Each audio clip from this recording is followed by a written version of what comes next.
দর্শক, এভারকেয়ার হাসপাতালে আছেন আমাদের সহকর্মী মাহতাব মিনহাজ। আমরা এখন সরাসরি যুক্ত হচ্ছি তার সাথে। মাহতাব, একটি প্রেস ব্রিফিং হওয়ার কথা আছে খালেদা জিয়ার ব্যক্তিগত চিকিৎসকের পক্ষ থেকে, এবং সব মিলে এয়ার অ্যাম্বুলেন্স সহ যাবতীয় যে পরিস্থিতি সেখানে আছে এখন এভারকেয়ার হাসপাতালে, একটু জানান আমাদের। আপনাকে ধন্যবাদ রুমিতা। আপনি যেমনটি জানেন যে আসলে এখানকার সর্বশেষ অবস্থা, আমরা গতকাল খালেদা জিয়ার যিনি স্বাস্থ্যের কথা অফিসিয়ালি বলেন ডক্টর AZM জাহিদ হোসেন, তিনি গণমাধ্যমে যেটি বলেছিলেন আসলে সেটি সর্বশেষ অবস্থা। তবে আমরা কিছুক্ষণ আগে একটি বার্তার মাধ্যমে AZM জাহিদ হোসেনের কথা জানতে পেরেছি। তিনি যেমনটি জানিয়েছেন যে খালেদা জিয়ার চিকিৎসার জন্য দেশি বিদেশি যে মেডিকেল বোর্ড গঠন করা হয়েছে, সেই মেডিকেল বোর্ড কিন্তু সার্বক্ষণিক তার যে নিবিড় পর্যবেক্ষণ সেটি করছেন, এবং তার বার্তায় তিনি বেগম খালেদা জিয়া যেন খুব দ্রুত সুস্থ হয়ে ওঠেন সেই বিষয়টি কিন্তু তিনি বলেছেন এবং জাতির কাছে তিনি দোয়া প্রার্থনা করেছেন। শুক্রবার বেলা 11:43 হযরত শাহজালাল আন্তর্জাতিক বিমানবন্দরে অবতরণ করে বিএনপির ভারপ্রাপ্ত চেয়ারম্যান তারেক রহমানের স্ত্রী ডাক্তার জুবাইদা রহমানকে বহনকারী বাংলাদেশ বিমানের ফ্লাইট। বিমানবন্দরের আনুষ্ঠানিকতা শেষে সেখান থেকে সরাসরি রাজধানীর এভারকেয়ার হাসপাতালে ছুটে যান তিনি। ডাক্তার জুবাইদা রহমানকে খালেদা জিয়ার সবশেষ শারীরিক পরিস্থিতি অবহিত করে মেডিকেল বোর্ড। শাশুড়ির সুস্থতার জন্য করণীয় নিয়েও চিকিৎসকদের সঙ্গে আলোচনা করেন তিনি। এদিকে কাতারের আমিরের বিশেষ এয়ার অ্যাম্বুলেন্সের ত্রুটির কারণে খালেদা জিয়াকে লন্ডনে নেওয়া পিছিয়ে দেয়া হয়েছে বলে জানিয়েছেন বিএনপি মিডিয়া সেলের সদস্য আতিকুর রহমান রুমি। বিএনপি চেয়ারপারসন সাবেক প্রধানমন্ত্রী বেগম খালেদা জিয়া ভালো নেই, তার শারীরিক অবস্থা খুবই খারাপের দিকে, যেখানে শুক্রবার দিন তাকে লন্ডনে নেওয়ার কথা ছিল, কিন্তু বিমানের সমস্যার কারণে সে বেগম খালেদা জিয়াকে লন্ডনে নিতে পারেনি। এদিকে তারেক রহমানের স্ত্রী ডক্টর জোবেদা রহমান, সে কিন্তু বাংলাদেশে এসেছেন তার শাশুড়িকে দেখার জন্য। তাহলে কি বোঝাই যাচ্ছে যে তারেক রহমান বাংলাদেশে আসবেন না? সুপ্রিয় দর্শক শ্রোতা, সব কিছু মিলিয়ে আজকের এই ভিডিওটি অত্যন্ত গুরুত্বপূর্ণ হতে যাচ্ছে। বাংলাদেশের একজন অভিভাবক যদি থেমে যাবে গোটা বাংলাদেশ। কারণ এই মুহূর্তে বেগম খালেদা জিয়া ছাড়া বাংলাদেশে আর কোনো অভিভাবক নেই। এই নিয়ে বোমা পাঠিয়েছেন কিছু সাধারণ জনগণ। সুপ্রিয় দর্শক, অত্যন্ত গুরুত্বপূর্ণ আজকের এই ভিডিওটি, কেউ স্কিপ করে যাবেন না। সত্যটি জানতে অবশ্যই পুরো ভিডিওটি দেখতে থাকুন। কে কোন জেলা থেকে আজকে আমাদের এই ভিডিওটি দেখছেন অবশ্যই কমেন্টের মাধ্যমে জানিয়ে দিন। দয়া করে আজকের এই ভিডিওটি আপনার সোশ্যাল মিডিয়াতে শেয়ার করে দিন। অবশ্যই দোয়া করছেন। আমরা একসময় দেশনেত্রী বেগম খালেদা জিয়ার নেতৃত্বে ভোট দিছি। আমাদের চট্টগ্রামের আনোয়ারা আলহাজ সরওয়ার জামাল নিজাম, তিনি এখনও এবারও পাইছে, নমিনেশন পাইছে।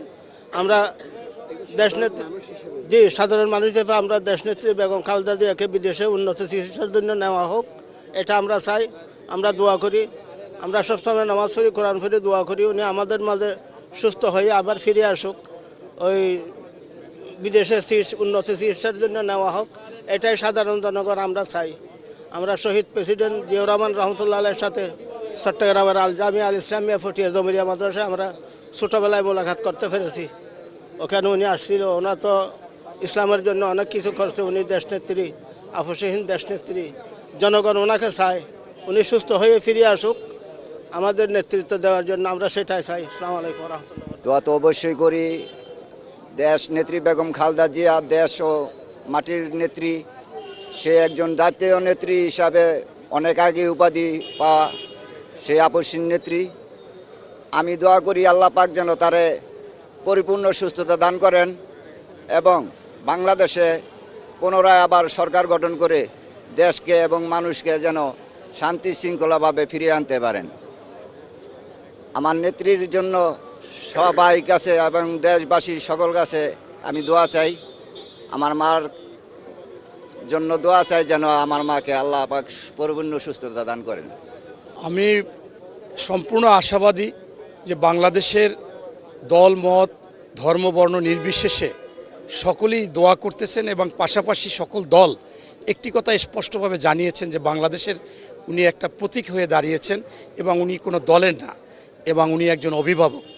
আর সত্যিকার অর্থেই বাংলাদেশে গণতান্ত্রিক বলেন, আপোষহীন বলেন এবং দেশপ্রেমিক নেত্রী বলেন, তিনি হচ্ছেন বেগম খালেদা জিয়া। তার প্রতি সকলের আপনার ভালোবাসা আছে এবং দোয়া করতেছে। আগের চেয়ে কালকে নাকি একবার চোখ খুলেছেন আমরা যেটা জেনেছি। এখন আশা রাখি যে উনি আগে যেখানে চিকিৎসা নিচ্ছে ওনার পরিবারের একটা বিশ্বাস যে ওইখানে ভালো চিকিৎসা হবে লন্ডনে, সেই জন্য যাবে। আমরা মনে করি যে আমাদের নেত্রী আবারও সুস্থ হয়ে ফিরে আসবে। এটা আমাদের বিএনপি হিসাবে কথা না, এটা সারা বাংলাদেশের মানুষের কথা যে ওনাকে এই মুহূর্তে খুবই দরকার। আপনারা জানেন যে রাজনৈতিক অবস্থা এমন একটা অবস্থায় দাঁড়িয়েছে যে সেখানে দেশি বিদেশি যে বিরাট একটা ষড়যন্ত্র, সেই ষড়যন্ত্রে একজন নেত্রী, একজন অভিভাবক দরকার যে খামোশ বললে অন্যরা থেমে যাবে এবং সেখানেই সিদ্ধান্ত নেবে। এই জন্যই ওনাকে এই মুহূর্তে দরকার। আমি ঢাকায় থাকি, আমার দেশের বাড়ি মির্জা ফখরুল ইসলাম আলমগীর, ঠাকুরগাঁ 1 আসন। আমি 9 নম্বর ইউনিয়নের বাসিন্দার। হ্যাঁ, বেগম জিয়াকে আমরা দীর্ঘদিন, আমার বয়স থেকে আমি বেগম জিয়াকে খুব ভালোবাসি এবং বেগম জিয়ার যে কাজকর্ম সে খুব ভালো লাগে। সে রাজনীতির ধারাবাহিকতা, সে কাউকে আক্রমণ করে কোনো কথা বলে না, এটা আমাদের কাছে অনেক ভালো লাগে এবং দেশ ও মাটি মানুষের এরকম নেতা পাওয়া আমার পক্ষে সম্ভব মনে হয় না। এখন উনি অসুস্থ, আল্লাহ তার সুস্থ কামনা করি, যেন আল্লাহ ফিরে আবার সুস্থ হয়ে ফিরে আবার যেন দেশ আর জনগণের সেবা করার সুযোগ করে দেয়। অবশ্যই করি।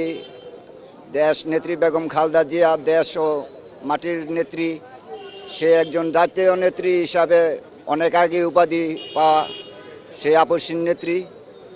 আমি দোয়া করি আল্লাহ পাক যেন তারে পরিপূর্ণ সুস্থতা দান করেন এবং বাংলাদেশে পুনরায় আবার সরকার গঠন করে দেশকে এবং মানুষকে যেন শান্তি শৃঙ্খলাভাবে ফিরিয়ে আনতে পারেন।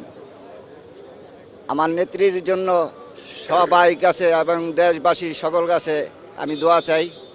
আমার মার এবং জাতির কাছে তিনি দোয়া প্রার্থনা করেছেন। এছাড়া এখানে আপনি জানেন যে বেগম খালেদা জিয়া যখন 23 তারিখে যখন শ্বাসকষ্টে ভুগে যখন তিনি এভারকেয়ার হাসপাতালে ভর্তি হন, তখন থেকেই কিন্তু এভারকেয়ার হাসপাতালের যে চত্বরটি রয়েছে এখানে সারা দেশের যারা বিএনপি করেন এবং সাধারণ মানুষ এখানে কিন্তু অপেক্ষা করছেন খালেদা জিয়ার শেষ পরিস্থিতি জানার জন্য, তার জন্য দোয়া করছেন। এই মুহূর্তেও কিন্তু এখানে আমরা দেখতে পাচ্ছি কিছুক্ষণ আগে যত লোক ছিল তার চেয়ে এই মুহূর্তে একটু বেশি লোক রয়েছে। তারা এখানে দাঁড়িয়ে তার বিদেশ যাত্রার অর্থাৎ লন্ডনে তার যে উন্নত চিকিৎসার জন্য যাওয়ার কথা রয়েছে। আপনারা যেমনটি জানেন কাতার থেকে একটি বিশেষ এয়ার অ্যাম্বুলেন্স আসার কথা ছিল, কিন্তু সেটি যান্ত্রিক ত্রুটির কারণে সেটি এখন পর্যন্ত যেহেতু আসা সম্ভব হয়নি, তাই দলের পক্ষ থেকে এবং দেশের পক্ষ থেকে কাতারের কাছে যে সহায়তা চাওয়া হয়েছে, কাতার কর্তৃপক্ষই জার্মানি থেকে আরও একটি বিশেষ এয়ার অ্যাম্বুলেন্সের ব্যবস্থা করছে। আমরা যতটুকু জানি জার্মানির এই এয়ার অ্যাম্বুলেন্সটি যদি আগামী কালকের দিনের মধ্যে যদি কোনোভাবে ব্যবস্থা না হয়, তাহলে অন্য জায়গাও আমরা জানি যে অন্য দেশেও হচ্ছে বিশেষ এয়ার অ্যাম্বুলেন্স খোঁজা হচ্ছে। যদি কোনো ব্যবস্থা না হয় তাহলে কাতারের যে এয়ার অ্যাম্বুলেন্সটি আসার কথা ছিল সেটি হয়তো কাল রাতের মধ্যে বাংলাদেশে রওনা দিবে। তো সব কিছু মিলে আপনি জানেন যে আসলে তারেক রহমানের স্ত্রী অর্থাৎ খালেদা জিয়ার যে বড় ছেলের স্ত্রী ডাক্তার জুবাইদা রহমান, তিনি আজ সকালে লন্ডন থেকে বাংলাদেশে এসেছেন এবং খালেদা জিয়ার সর্বশেষ পরিস্থিতি হাসপাতালে 2 ঘন্টার মতো থেকে তিনি দেখেছেন এবং এই মুহূর্তে তিনি ধানমন্ডির বাসায় অবস্থান করছেন। অর্থাৎ খালেদা জিয়ার যে শারীরিক অবস্থা সেটার সর্বশেষ ডাক্তারদের যে পরামর্শ এবং যে যান্ত্রিক ত্রুটি মুক্ত হয়ে যদি এয়ার অ্যাম্বুলেন্স আসে, সব কিছু মিলে হয়তো আগামী রোববার বেগম খালেদা জিয়ার